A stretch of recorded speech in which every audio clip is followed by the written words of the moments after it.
ঢাকার রাজপথে যখন আধুনিক প্রযুক্তির ছোঁয়া লেগেছে, ঠিক তখনই কিছু অবাধ্য চাকার কারণে যেন থমকে যাচ্ছে সব নিয়মকানুন।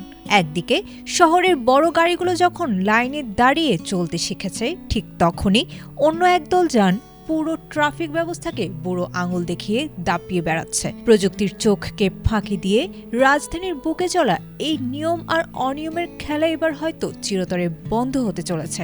শহরের প্রধান সড়কগুলোকে এক নতুন চেহারায় ফেরানোর চূড়ান্ত প্রস্তুতি এখন মাত্রই পর্দার আড়ালে। রাজধানীর ট্রাফিক ব্যবস্থায় কৃত্রিম বুদ্ধিমত্তা বা এআই ক্যামেরা চালুর পর সিগন্যাল অমান্য কিংবা উল্টো পথে গাড়ি চালানোর প্রবণতা বড় যানবাহনগুলোর মধ্যে অনেকটাই কমে এসেছে। স্বয়ংক্রিয় প্রসিকিউশনের ভয়ে বাস, প্রাইভেট কার ও মোটরসাইকেল চালকরা এখন লাইনে চলতে অনেকটাই বাধ্য হয়েছেন। তবে এই পুরো ডিজিটাল নজরদারিকে বুড়ো আঙুল দেখিয়ে দাপিয়ে বেড়াচ্ছে ব্যাটারি চালিত অটোরিকশাগুলো।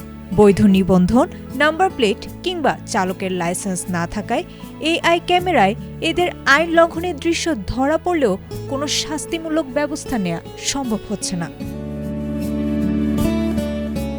মাঠ পর্যায়ে ট্রাফিক কর্মকর্তারা বলছেন, লাখ লাখ অবৈধ অটোরিকশা শুধু যানজটই বাড়াচ্ছে না, তৈরি করছে অপরাধের ঝুঁকিও।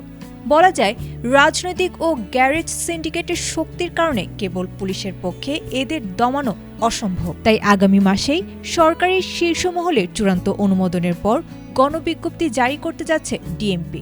রাজনৈতিক সদিচ্ছা ও প্রশাসনিক সমন্বয়ে প্রথম ধাপে ভিআইপি রোড এবং পরবর্তীতে অলিগলি থেকে এই ব্যাটারি চালিত যান সম্পূর্ণ অপসারণের মহাপরিকল্পনাও ইতিমধ্যে সম্পন্ন হয়ে যাওয়ার পথে।